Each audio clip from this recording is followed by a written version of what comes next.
Hello student, in this video we will cover chapter 8, that is company analysis with respect to financial analysis। और इस chapter के अंदर हम company के financial analysis के बारे में बात करने वाले हैं और कौन कौन से डॉक्यूमेंट होते हैं which are necessary for conducting financial analysis. जैसे हम इसमें बैलेंस शीट के बारे में पढ़ने वाले हैं, प्रॉफिट एंड लॉस अकाउंट के बारे में पढ़ने वाले हैं, कैश फ्लो स्टेटमेंट्स के बारे में पढ़ने वाले हैं और उनकी टर्मिनोलॉजीज को समझेंगे एक बारी और देखेंगे कि फाइनेंशियल एनालिसिस से क्या आउटकम्स निकलते हैं। और देखिए फाइनेंशियल एनालिसिस सो फार सबसे इम्पॉर्टेंट टाइप ऑफ एनालिसिस है और ये डायरेक्ट बताता है कि कंपनी अपने आइडिया को कैश फ्लोज में कैसे कन्वर्ट करती है और प्राइमा फेसी यहाँ से सब कुछ क्लियर होता है कि कंपनी के नंबर्स क्या बता रहे हैं कंपनी के बारे में। ठीक है, so financial statement analysis plays a very important role in fundamental analysis. Again it's a part of fundamental analysis. ठीक है, to assess the company's future profit, cash flows and in turn the fair value of the shares. तो जितनी भी valuation techniques होती हैं, जो भी valuation के पैरामीटर्स होते हैं और जितनी भी टर्म्स हमें चाहिए होती हैं वैल्यूएशन के लिए, वो कहाँ से डिराइव होती हैं? वो कंपनी की फाइनेंशियल स्टेटमेंट से डिराइव होती हैं और कंपनी के प्रीवियस रिकॉर्ड से ही कंपनी के फ्यूचर वायबिलिटी का पता चलता है।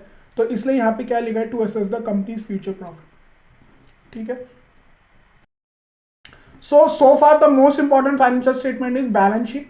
बैलेंस शीट क्या है? कंपनी की फाइनेंशियल पोजीशन को बताता है, कंपनी के एसेट्स और कंपनी की लायबिलिटीज को पूरा हॉलिस्टिकली दिखाता है कि कंपनी के पास कितना प्रॉपर्टी है, उसका पैसा किस किस जगह पे कहाँ कहाँ लगा हुआ है और दूसरी तरफ की लायबिलिटीज कंपनी ने कहाँ से उधार ले रखा है, कहाँ सोर्सेज ऑफ फंड क्या है, उसके बाजार के अंदर बकाया उसका कितना रह रहा है। तो ये सारा आइडिया कौन देगा? Balance sheet. बैलेंस शीट वो आइडिया देती है। Then statement of profit and loss account ये बताता है कि कंपनी ने अपने रिपोर्टिंग पीरियड के अंदर कितना रेवेन्यू बिजनेस ऑपरेशन से कितना जनरेट करा है, कितना सेल्स फिगर रही उसकी, कितना उसने टैक्स भरा, कितनी सैलरी दी उसने और कितना उसने प्रॉफिट अर्न करा, कितना उसने इंटरेस्ट दिया, कितने टैक्सेस पे करे, वो कौन बताएगा? Profit and loss account. तो बैलेंस शीट सालों साल चलती हुई आती है, सालों साल से एसेट कोलेट होकर बैलेंस शीट में आते हैं, लेकिन प्रॉफिट एंड लॉस अकाउंट जो होता है वो एक रिपोर्टिंग पीरियड का होता है, मान के चलिए एक फाइनेंशियल ईयर का। लेकिन जो बैलेंस शीट की फिगर्स होती हैं वो बहुत सालों साल बढ़ते बढ़ते घटते घटते घटते घटते वो पूरी कलेक्टिवली उस साल के अंदर जितनी भी होती है वो दिखाई जाती है। लेकिन profit and loss account same zero से स्टार्ट होता है, जीरो से स्टार्ट होकर उस साल के अंदर जितनी भी अर्निंग्स होती है वो प्रॉफिट एंड लॉस अकाउंट दिखाता है। तो दोनों में ये फर्क है। Then statement of changes in shareholders equity. अब during the year, during the particular reporting period अगर इक्विटीज़ के अंदर कोई चेंज आया है, मान के चलिए कंपनी ने अगर फंड रेज करा है शेयर होल्डर से तो वहाँ से वो चेंज आ जाएगा, या फिर इन्होंने बाय बैक करा है अपनी कंपनी के शेयर्स का तो वहाँ पे भी फिर नेगेटिव शेयर होल्डर बेस हो जाएगा। तो ये सारे changes in share holder equity भी उनको दिखाना पड़ता है। कैश फ्लो स्टेटमेंट, अब मान के चलिए जो भी कंपनी करती है वो कैश की फॉर्म में करती है, बैंक एंट्रीज हो गई या कैश ट्रांजेक्शन हो गई। तो ड्यूरिंग द पीरियड कंपनी के बैंक अकाउंट या कैश के अंदर जो भी चेंजेस आए, किसी भी एक्टिविटीज़ के जो भी चेंजेस आए, वो पूरा ब्यौरा उन्हें देना पड़ता है ताकि वो रिपोर्टिंग पीरियड के स्टार्ट से लेकर रिपोर्टिंग पीरियड के एंड तक वो अपने कैश बैलेंसेस को मैच कर सके। और कहीं ना कहीं कैश फ्लो स्टेटमेंट से कंपनी की लिक्विडिटी का पता चलता है, क्योंकि कंपनी की लिक्विडिटी के बहुत सारे स्टेक होल्डर्स के लिए इंपॉर्टेंट है, खासकर बैंक्स के लिए और कंपनी के फाइनेंसर्स के लिए, इन्वेस्टर्स के लिए। उससे कंपनी की सॉल्वेंसी और वायबिलिटी का पता चलता है। Then comes at the last detail notes explaining the accounting policy and breakdown of information presenting in the financial statement. तो देखिए बैलेंस शीट एंड प्रॉफिट और इट्सल्फ बहुत बड़े बड़े डॉक्यूमेंट होते हैं और एक एक हेडिंग के अंदर छोटे छोटे सब ग्रुप्स होते हैं। तो उस सब ग्रुप को एक्सप्लेन किस में किया जाता है? वो डिटेल नोट्स एंड एक्सप्लेनेशन में किया जाता है। अकाउंटिंग पॉलिसीज के बारे में कंपनी की बताया जाता है, detail notes and explanation theoretical part होता है। तो स्टार्ट करते हैं। सो stand alone financial statement and consolidated financial statement. तो स्टैंड अलोन फाइनेंशियल स्टेटमेंट वो होता है जो रिपोर्टिंग कंपनी होती है, जो भी कंपनी, मान के चलिएगा स्टैंड अलोन हो गया जैसे रिलायंस इटसेल्फ। अगर मैं बात करूँ रिलायंस इंडस्ट्रीज की, तो रिलायंस इंडस्ट्री अगर वो खुद के फाइनेंशियल रिपोर्ट प्रेजेंट कर रही है तो Reliance industry stand alone basis पे करेगी, यानी एक लौती। स्टैंड अलोन मतलब एक लौती या कल्ली कंपनी, एक लौती कंपनी का क्या रिजल्ट रहा। और कंसोलिडेटेड मतलब रिलायंस इंडस्ट्रीज की जितनी भी सब्सिडरी कंपनीज हैं उनके फाइनेंशियल्स भी इसके अंदर इंक्लूड है। कंसोलिडेटेड मतलब सारी ग्रुप कंपनीज का मिला के, सब्सिडरी। और सब्सिडरी कौन सी होती है? जिसमें मेजॉरिटी शेयर होल्डिंग किसी एक पर्टिकुलर कंपनी के पास हो। तो मान के चलिए अगर रिलायंस इंडस्ट्रीज के पास किसी भी कंपनी का 50% से ज़्यादा शेयर होल्डिंग है तो वो कंपनी उसकी सब्सिडरी कंपनी मानी जाएगी। तो उस केस में क्योंकि रिलायंस इंडस्ट्रीज ने उस कंपनी में पैसा लगाया है, और रिलायंस इंडस्ट्री में पैसा किसका लगा है? इन्वेस्टर्स का लगा है। तो रिलायंस इंडस्ट्रीज की जिम्मेदारी बनती है कि जिस भी कंपनी में उसने इन्वेस्टमेंट करी है वो उसकी भी फाइनेंशियल स्टेटमेंट दिखाए। क्यों? क्योंकि अब रिलायंस इंडस्ट्रीज उसको खुद कंट्रोल करती है, तो ऐसे में उसकी जिम्मेदारी बनती है वो कंसोलिडेटेड फाइनेंशियल स्टेटमेंट दी। So stand alone financial statements are the financial statement of a single company. Reporting company का होता है। The statement reflect the positions of the holding company without considering the financial of its subsidiary company, ठीक है। और consolidated में आपकी बस subsidiary companies भी आ जाएंगी, है ना। It includes the financial statements of all subsidiary companies, ठीक है। तो अब स्टार्ट करते हैं बैलेंस शीट से और समझते हैं बैलेंस शीट के मेन हेड्स क्या होते हैं। एक एक हेड्स को हम समझेंगे और कैसे उनका इंटरप्रिटेशन होता है, तो ये समझते हैं, ठीक है। सो topic is common balance sheet line items. तो यहाँ पे एक बैलेंस शीट है, उसको हम समझते हैं। तो सबसे पहले एसेट्स दिखाने पड़ते हैं। एसेट्स क्या हो गए? एक तरीके से मान के चलिए डिक्शनरी मीनिंग हो गया प्रॉपर्टी। प्रॉपर्टी या संपत्ति, कंपनी के पास क्या क्या प्रॉपर्टी है, कहाँ का संपत्ति, क्या क्या संपत्ति है, या फिर ये कह लीजिए कंपनी ने कहाँ का इन्वेस्टमेंट करी हुई है, ठीक है। तो सारे कैपिटल एसेट हो गए। नॉन करंट एसेट ऐसे हो गए जो सालों साल कंपनी से जुड़े हुए हैं, है ना, जिनका होल्डिंग पीरियड 12 महीने से ज़्यादा है, 12 महीने या एक रिपोर्टिंग पीरियड से ज़्यादा है, जो सालों साल कंपनी के साथ जुड़े हुए हैं, मतलब लॉन्ग टर्म एसेट्स होल्डिंग है या फिर लॉन्ग टर्म इन्वेस्टमेंट है। तो सबसे पहले आ गया प्रॉपर्टी प्लांट एंड इक्विपमेंट। तो ये इन करोड़ है। पहले हमें ये भी देखना है कि डिनोमिनेशन क्या है। तो एक करोड़ के अंदर है फिगर। तो मान के चलिए 2022 के अंदर इस कंपनी की जो प्रॉपर्टी थी वो थी 2,23,000 करोड़, और जो कि अब बढ़ के हो गई है 2,32,000 करोड़। तो 9,000 करोड़ रुपए की प्रॉपर्टी इन्होंने ऐड करी है, यानी एक्सपेंशन हुआ है। इंटेंजिबल एसेट्स क्या होते हैं? वो वाले एसेट जिनको हम टच नहीं कर सकते, केवल फील कर सकते हैं, जैसे कि गुडविल हो गया, पेटेंट हो गया, ट्रेडमार्क हो गया। तो 2022 के अंदर इनके 15,800 करोड़ की थी, अब वो कम हुई है 1,300 करोड़ रुपए की। तो इन्होंने गुडविल या तो सेल ऑफ करी होगी या फिर राइट ऑफ करी होगी, दोनों में से कुछ। कैपिटल वर्क इन प्रोग्रेस वो होते हैं, वो एसेट्स होते हैं जो कन्वर्जन फेज में चल रहे होते हैं, जो भी फाइनल गुड्स नहीं बने हैं, जो कंपनी के वेयर हाउस में नहीं आए हैं, बस अभी कन्वर्जन में चल रहे हैं, जो अपनी प्रोग्रेस में है। तो 19,000 करोड़ से 30.9 करोड़ हो गए, 1,000 करोड़ हो गए। Then intangible assets under development. अब ऐसे इंटेंजिबल एसेट्स भी है जो डेवलपमेंट में हो, जैसे कि पेटेंट हो गया। तो मान के चलिए अगर कोई फार्मास्यूटिकल कंपनी है, वो अपना कोई केमिकल फॉर्मूला डेवलप कर रही है, तो वो क्या हो जाएगा? Patent in progress. तो इंटेंजिबल एसेट्स अंडर डेवलपमेंट पहले इतने थे, अब वो इतने हो गए। तो कंपनी इतना एसेट्स क्लेम कर रही है अभी। अब अगर फाइनेंशियल एसेट्स की बात करें, कोई फाइनेंशियल इन्वेस्टमेंट उसने कर रखी है। फाइनेंशियल इन्वेस्टमेंट वो होगी जिसमें उसको रिटर्न भी एक्सपेक्टेड है। ऊपर के जितने भी एसेट क्लास थी, इसमें उसको रिटर्न एक्सपेक्टेड नहीं था। ये पार्ट एंड पार्सल है बिजनेस का। बिजनेस करने के लिए ये सारे एसेट्स लेने पड़ते हैं, लेकिन फाइनेंशियल एसेट्स के अंदर उसको रिटर्न भी एक्सपेक्टेड है। तो उसने इन्वेस्टमेंट कर रखी है, देखो कितनी, पहले 3.3 लाख करोड़ की करी थी, अब 3 लाख करोड़ की हो गई राउंड फिगर के अंदर। कुछ लोन्स उन्होंने दे रखे हैं, लोन्स दे रखे हैं, ले नहीं रखे, दे रखे हैं, क्योंकि एसेट्स में है तो दे रखे हैं। पहले 41,000 करोड़ कुछ के थे, अब 22,000। अब देखिए ये 1 और 1 जो आप देख रहे हो, ये सब नोट्स हैं, नोट्स टू अकाउंट्स। तो नोट्स टू अकाउंट्स भी मेंशन करने पड़ते हैं। और नोट्स टू अकाउंट का पॉइंट नंबर 1 क्या बता रहा है? एक्सप्लेनेशन दे रहा है कौन कौन सी प्रॉपर्टी है, और इंटेंजिबल एसेट कौन से है, कैपिटल वर्क इन प्रोग्रेस कौन सा है, इंटेंजिबल एसेट्स अंडर डेवलपमेंट कौन से। ऐसी नोट्स 2 क्या बता रहा है कि लोन क्या है, लोन में क्या क्या है इनके पास। अदर फाइनेंशियल एसेट्स का एक्सप्लेनेशन किसमें है? नोट्स नंबर 3 के अंदर। तो यहाँ पे ये फिगर आ गई। अब अदर नॉन करंट एसेट जो राउंड ऑफ फिगर होगी वो ये आ गई। पहले 7,200 करोड़ था, अब 2,300 करोड़ हो गया।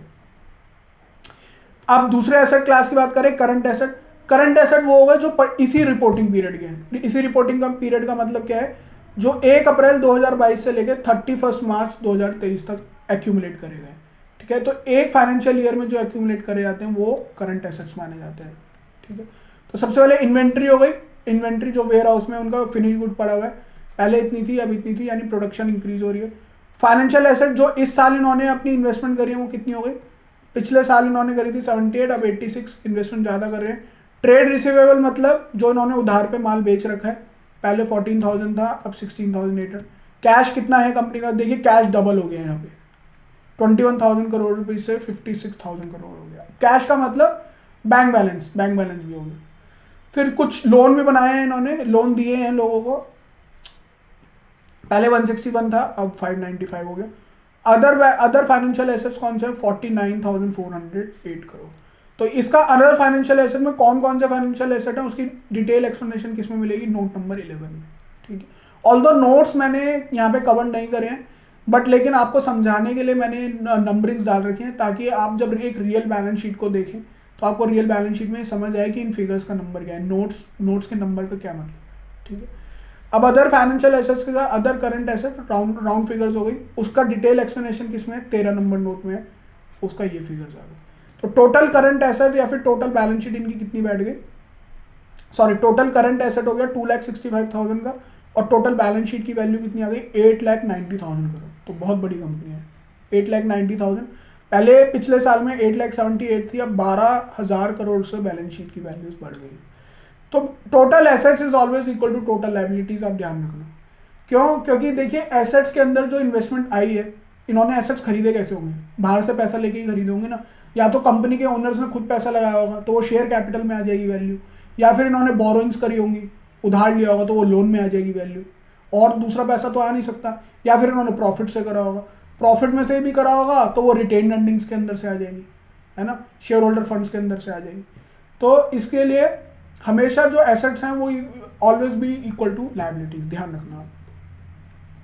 अब शेयर होल्डर फंड की बात करें तो इक्विटी शेयर कैपिटल इनके पास कितनी है, ये इसके अंदर सिक्योरिटीज प्रीमियम अमाउंट नहीं है, ठीक है, ये नॉमिनल शेयर कैपिटल है, ये कंपनी की नॉमिनल शेयर कैपिटल है, इसमें रिजर्व्स नहीं है, कंपनी के सिक्योरिटीज प्रीमियम अकाउंट और रिजर्व्स नहीं है, ठीक है। तो देखिए अब इसमें चेंज आया है, शेयर होल्डर वैल्यूज में चेंज आया है, पहले 65 थी अब 66 हुई है, 1 करोड़ रुपए का चेंज आया है।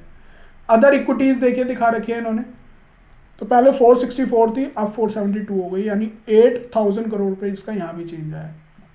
तो changes in shareholders equity आपको दिखेगा जरूर। तो ये शेयर होल्डर की बात हो गई। अब लायबिलिटीज की बात कर लेते हैं, बाहर से इन्होंने क्या क्या ले रखा है। देखिए बोरोइंग्स इन्होंने जो है ये है non current, long term borrowings की बात हो रही है। सबसे पहले लायबिलिटीज में नॉन करंट यानी जो बहुत पहले से इनसे बोरोइंग्स आती है, बहुत पहले से चली हुई आ रही है, इस रिपोर्टिंग पीरियड से नहीं, पिछले से रिपोर्टिंग पीरियड से जो भी आ रही है। तो लॉन्ग टर्म जिनकी बोरोइंग इनकी 12 महीने से पुरानी हो गई है तो वो लॉन्ग टर्म में आ जाती है। तो पहले 1,67,000 थी अब 1,35,000 हो गई है, यानी इसका मतलब क्या है, ये अपनी बोरिंग्स कम कर रहे हैं, लोन को चुकता कर रहे हैं। और कितना लोन चुकता करा है इन्होंने, 32,000 करोड़ रुपीज। अब लीज लायबिलिटी होती है, अब कंपनी ने कुछ प्रॉपर्टी लीज पे ले रखी होगी तो वो लायबिलिटी कितनी आ रही है, वो भी कम हो रही है धीरे। अदर फाइनेंशियल लायबिलिटी, छोटी मोटी लायबिलिटीज वो भी हैं। प्रोविजनिंग कर रखी है इन्होंने, किसी लायबिलिटी की प्रोविजनिंग करी हुई होगी तो वो कितनी हो गई, 1296। डेफर्ड टैक्स लायबिलिटीज, अब अगर इनका इनकम टैक्स के साथ कोई भी केस पेंडिंग चल रहा है, या फिर इनको लगता है कि आगे जाके इनकी टैक्स लायबिलिटीज बैठेंगी, इनकम टैक्स लायबिलिटीज बैठेंगी, तो वो उसकी प्रोविजनिंग इन्होंने करी हुई है, ये इसकी प्रोविजनिंग हो गई, ठीक है। और कोई लॉन्ग टर्म लायबिलिटी इनकी नहीं है। अब करंट लायबिलिटीज का मतलब क्या हो गया, जो इसी रिपोर्टिंग पीरियड में, मतलब पिछले 12 महीने के अंदर कंपनी में ओरिजिनेट हुई है, जिनका पीरियड कितना है, 12 महीने से कम का है, ठीक है ना। तो इसी रिपोर्टिंग पीरियड में जो ओरिजिनेट हुई है, तो उन्होंने इस रिपोर्टिंग पीरियड के अंदर 80,000 रुपये का लोन जो है इसी रिपोर्टिंग पीरियड में बनाया है। लीज लायबिलिटी इतनी बड़ी है। ट्रेड्स पेबल, अब ट्रेड्स पेबल यानी जो इनके वेंडर्स हैं, जिनसे इन्होंने सप्लाई लिया, जिनसे इन्होंने रॉ मटेरियल लिया, उनको कितनी पेमेंट करनी है उधार पे। तो अगर माइक्रो एंड स्मॉल एंटरप्राइजेस की बात करें, मतलब लघु उद्योग की बात करें, तो लघु उद्योग वालों को इनको 210 करोड़ रुपए देने हैं, और बड़े उद्योग जो लघु उद्योग से ऊपर हैं उनको 1,10,000 करोड़ रुपए देने हैं, ठीक है। तो ये भी कम हुए हैं इनके 20। तो पेमेंट करती जा रही है, ये जो कंपनी है ये पेमेंट अपनी बढ़ा रही है। अदर फाइनेंशियल लायबिलिटीज और हैं 25,611 करोड़, और इसको डिटेल में पढ़ना है तो नोट नंबर 23 में जाना पड़ेगा। फिर balance figure current other current liabilities में डाल देते हैं, और ये देखिए बैलेंस शीट की वैल्यू मैच कर गई। 8,90,000 ऊपर आ रहा था एसेट्स के केस में, और 8,90,000 यहाँ पे आ गया, ठीक है। टोटल लायबिलिटीज है कितनी इनके पास, ये आ गई 4,11,471, ठीक है। और ऊपर टोटल एसेट कितने आए थे, टोटल एसेट आए थे 8,90,565, ठीक है। तो एसेट के मुकाबले लायबिलिटीज बहुत कम है। फिर उसी का ब्यौरा मैंने यहाँ पे दिया है टेक्स्ट फॉर्म में. So assets represent items that are expected to provide future benefit, है ना. तो फ्यूचर बेनिफिट कंपनी को बिजनेस करने के लिए कुछ एसेट्स प्रोक्योर करने पड़ते हैं, जैसे कि लैंड मशीनरी हो गया, तो उनसे ही फिर कंपनी कैपिटल एक्सपेंडिचर है, ये कैपिटल एक्सपेंडिचर से ही फिर कंपनी अपनी अर्निंग पोटेंशियल बढ़ाती है. Which are quantifiable in monetary terms and have been paid for. The assets of a company are classified into current asset, non current asset. Current कौन से हो गए, जो 12 महीने वाले हैं, और जो नॉन करंट होगा जो प्रीवियस रिपोर्टिंग पीरियड से भी आ रहे हैं. So non current assets are the assets that are likely to give benefits over long term, और लॉन्ग टर्म से चलते आ रहे हैं. ठीक है. करंट एसेट्स कौन से हो गए, represent that are likely to benefit the organization with one reporting cycle, यानी 12 महीने में, जैसे कि cash, bank balance, receivable and investments. फिर नॉन करंट लायबिलिटीज वही हो गई जो 12 महीने से ज़्यादा और पिछले रिपोर्टिंग पीरियड से चलती आ रही है. These represents obligations of the company that have been fulfilled after 1 year, such as long term debt, deferred revenue. Current liabilities कौन सी हो गई, these represent obligations of a company that need to be fulfilled within 1 year, जो कंपनी को 1 साल के अंदर फुलफिल करनी है सेम रिपोर्टिंग पीरियड में. टोटल डेट क्या हो गया, करंट माने करंट एंड लॉन्ग टर्म दोनों को मिला के टोटल डेट आ जाएगा. So debt is obligation that are settle through cash and involve interest that is given as compensation for the time value of money. इसको भूल जाइए. This is calculated by summing addition करना. Long term debt, the current portion of the long term debt, short term debt, financial lease liability and accrued interest. तो जितने भी तरीके का date है, जितनी भी देनदारी है कंपनी की, वो सारी टोटल डेट के अंदर आएगी. और इस देनदारी के अंदर एक फाइनेंशियल लीज ऑब्लिगेशन, ये एक नया पार्ट है बस. ठीक है. तो लीज लायबिलिटीज हैं अगर कंपनी के ऊपर, तो लीज लायबिलिटी भी इसमें आएगी. अब वर्किंग कैपिटल क्या होता है, वर्किंग कैपिटल मतलब होता है एक कंपनी को रॉ मटेरियल खरीदने से लेकर उस रॉ मटेरियल को फिनिश गुड्स तक कन्वर्ट करने तक जो भी पूरा कैपिटल उसमें लगता है साइकिल के अंदर, कन्वर्जन साइकिल के अंदर, उसको हम वर्किंग कैपिटल बोलते हैं. So working capital refers to the amount of money that is logged in day-to-day operations of the business. It has often calculated as current assets minus current liabilities. ठीक है. तो raw material खरीदने से लेके उसको finish good तक convert करने में, और कन्वर्ट करने के बाद उसको अपने क्लाइंट्स को बेचने तक, वो सारा वर्किंग कैपिटल है. तो करंट एसेट्स यानी एंड करंट लायबिलिटीज, जितने भी एक रिपोर्टिंग पीरियड के अंदर जो भी ऑपरेशन कंपनी करती है वो सब वर्किंग कैपिटल में आता है. ठीक है ना. The next is basics of profit and loss account, और इसमें भी हम हेडिंग्स को समझते हैं एक बार. सो वैल्यू ऑफ सेल यानी रेवेन्यू हो गया. वैल्यू ऑफ सेल है तो रेवेन्यू फ्रॉम गुड्स हो जाएगा. जो कंपनी ने कुछ सामान बेचा होगा, मूवेबल गुड्स हैं वो बेचा होगा, उसकी वैल्यू आ रही है. तो 5,62,000, पहले कितना था 4,60,000, तो कम से कम 1,00,000 करोड़ रुपए का गुड्स जो है इन्होंने ज़्यादा बेचा. तो ये पॉइंट टू बी नोटेड है, यानी इनकी top line, value of sales को क्या बोलते हैं, टॉप लाइन. मतलब इनका रेवेन्यू ग्रो किया है, और रेवेन्यू कितने से ग्रो किया है, ऑलमोस्ट 22% से ग्रो करा है, 22-23% से ग्रो. इनकम फ्रॉम सर्विसेज, ये कंपनी सर्विसेज भी देती है, तो सर्विसेज भी ऑलमोस्ट 50% से ज़्यादा, 60-65% के आसपास इन्होंने सर्विसेज भी ग्रो करी है. तो टोटल कितना आ जाएगा, टोटल रेवेन्यू कंपनी ने इतना जनरेट करा, 1,00,000 करोड़ रुपए इसका. उसके बाद इन्होंने टैक्सेस भी भरे होंगे, तो लेस जीएसटी रिकवर, तो जीएसटी की पेमेंट इन्हें करनी पड़ेगी. तो नेट रेवेन्यू कितना रहेगा, नेट रेवेन्यू आ गया इनका इतना. अदर इनकम, छोटी मोटी इन्वेस्टमेंट इनकम्स भी होती हैं, फाइनेंशियल इन्वेस्टमेंट जो भी करती है कंपनी उसमें से भी आती है इनकम, तो वो अदर इनकम में आ गया था. तो टोटल इनकम इनको कितनी हुई, टोटल इनकम इनको हो गई 5,53,000 करोड़ रुपीज़. अब ये इनकम पाने के लिए इन्होंने कुछ खर्चा भी करा होगा. तो सबसे पहले रॉ मटेरियल की इसमें कितनी होगी, रॉ मटेरियल ही था 3,91,000 में, और पहले कितना था 320, यानी प्रोडक्शन बढ़ रही है कंपनी की. स्टॉक इन ट्रेड, कुछ इन्होंने अगर ट्रेडिंग भी करते होंगे तो पीछे वेंडर से परचेज किया हुआ है, तो उसका भी 99. ये हो गया वो मटेरियल जो ये कन्वर्ट करते हैं फिनिश गुड में, और ये वो हो गया जो ट्रेडिंग के लिए यूज होता है, एक वेंडर से खरीद के दूसरे को देना. ठीक है. अब वर्किंग प्रोग्रेस कितना फिगर है, वर्किंग प्रोग्रेस इनका नेगेटिव हो गया है, यानी पिछले रिपोर्टिंग पीरियड से घटा है इनका, पिछले रिपोर्टिंग पीरियड से इनका घट गया है, 64,87 है. एक्साइज ड्यूटी कितनी पे करी है, एक्साइज ड्यूटी आज की तारीख में केवल 3 ही प्रोडक्ट पे लगती है, डीजल पे, पेट्रोल पे और लिकर पे. तो कहीं ना कहीं इन तीनों में से एक ही कंपनी हो सकती है, इन तीनों से रिलेटेड है इसका बिजनेस. तो 13,476 की एक्साइज ड्यूटी थी. एम्प्लॉयड बेनिफिट एक्सपेंसेस के अंदर सैलरीज आ जाएगी, salaries and wages 5,06,91. Sorry 5691। Finance cost यानी इंटरेस्ट, फाइनेंस कॉस्ट माने इंटरेस्ट होता है, जो इंटरेस्ट इन्होंने यहाँ पे दिया हो वो कितना है 12,626 करोड़। फिर डेप्रिसिएशन, जो वियर एंड टीयर होता है एसेट्स के अंदर, मशीनरी के अंदर खराबी आ जाती है, मशीनरी की एक लाइफ होती है 5 साल 10 साल, तो उसका डेप्रिसिएशन जो है कंपनी क्लेम कर सकती है। और अमोर्टाइजेशन यानी लाइसेंस के लिए जो कैपेक्स करा होगा उसकी वैल्यू को सेट ऑफ करने के लिए यहाँ पे अमोर्टाइजेशन हम करते हैं, तो उसका क्लेम कितना मिला इनको 10,000 करोड़ का। अब अगेन ये आप किस में देख सकते हो, ये नोट्स नंबर लिखे हुए हैं, ये सारे नोट्स में हमें डिटेल में मिल जाएगा, ठीक है। और बैलेंस शीट फिगर आ गई अदर एक्सपेंसेस में, तो अदर एक्सपेंसेस में क्या आ गया, जैसे फेस्टिवल एक्सपेंस आ गया, ऑडिट फीस आ गई, सेक्रेटेरियल ऑडिट फीस आ गई, इलेक्ट्रिसिटी बिल आ गया, ठीक है, पावर एंड फ्यूल चार्जेस आ गए, इस तरीके से डोनेशन आ गई। तो ये कितना हो गया 62,000 करोड़ के आसपास ये फिगर अदर एक्सपेंसिव भी। अब टोटल एक्सपेंसिव इनके ये आ गए, तो profit before exceptional item and taxes कितने हो गए 54,133 करोड़।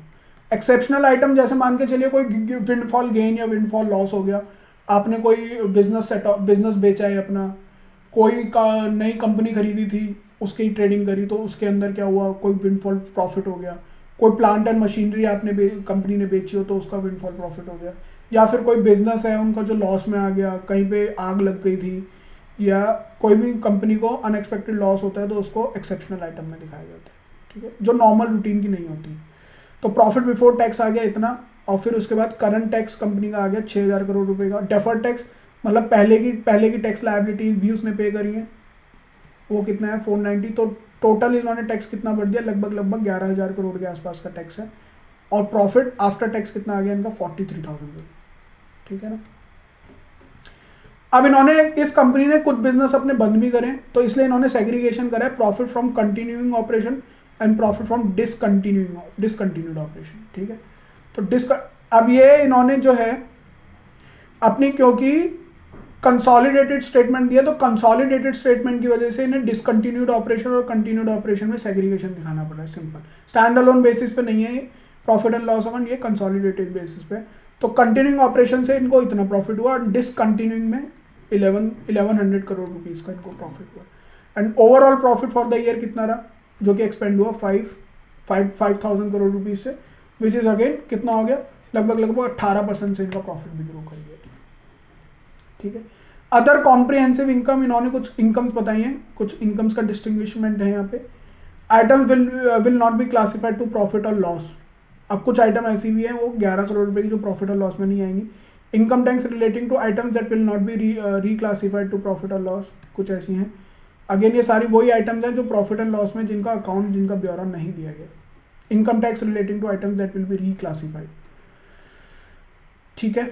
तो total comprehensive income and loss from continuing operation ये आ गया अगेन 8,000 करोड़, डिसकंटिन्यूइंग ऑपरेशन से इतना आ गया।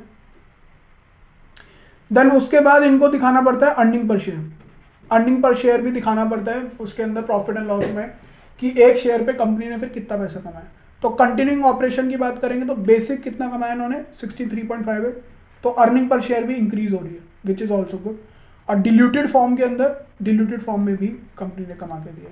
और डिसकंटिन्यूड ऑपरेशन की बात करें तो वहाँ भी ईपीएस बेस जो है वो एक्सपेंड हुआ है, ठीक है। दोनों की मिला के बात करेंगे तो वहाँ भी आपको एक्सपेंशन दिखा। ऑलमोस्ट अगर देखेंगे यहाँ पे तो 10% का ईपीएस बेस भी इंक्रीज हुआ है, ईपीएस भी इंक्रीज हुआ है, विच इज़ अगेन गुड। अब यहाँ पे टेक्स्ट फॉर्म में पढ़ लेते हैं। तो रेवेन्यू क्या है, जो भी कंपनी अपने बिजनेस ऑपरेशन को, फिनिश गुड को जब सेल करती है तो उससे कितना उसमें रेवेन्यू, कितनी सेल्स फिगर है उसकी, वो रेवेन्यू में है। तो revenue represents the amount earn by company by selling goods and services. Other income, देखिए जो कंपनी का नॉन ऑपरेटिंग इनकम है वो अदर इनकम में आती है, जिसके अंदर बोलेंगे आप, मान के चलिए कोई इन्वेस्टमेंट इनकम आ गई, कंपनी को छोटी मोटी इन्वेस्टमेंट करी तो वो अदर इनकम के अंदर आपकी शो नहीं लग जाएगी। प्रॉफिट और सेल ऑफ एसेट्स जिसको बोलते हैं ना। एक्सपेंसेस के अंदर एक तो जो आपने मटेरियल खरीदा अपने वेंडर से वही आ जाएगा, stock, purchase of stock in trade खरीदा, परचेज ऑफ फिनिश गुड्स खरीदा, cost of raw material, purchase of stock in trade, employ cost, depreciation. Depreciation क्या होता है, वियर एंड टियर, क्या लिखा है, refers to a gradual and permanent reduction in the value of assets on account of ageing, use and obsolescence. कहते हैं कि जब आप मशीनरी को कंटिन्यूसली यूज करोगे तो उसकी एज तो घटेगी ना, क्योंकि हर कोई भी मशीनरी परमानेंट नहीं होती, वो धीरे धीरे करके उसकी जो क्षमता है, एफिशिएंसी है, वो कम होती जाती है। इसकी वजह से कंपनीज को अलाउ किया है गवर्नमेंट ने कि वो डेप्रिसिएशन क्लेम कर सके।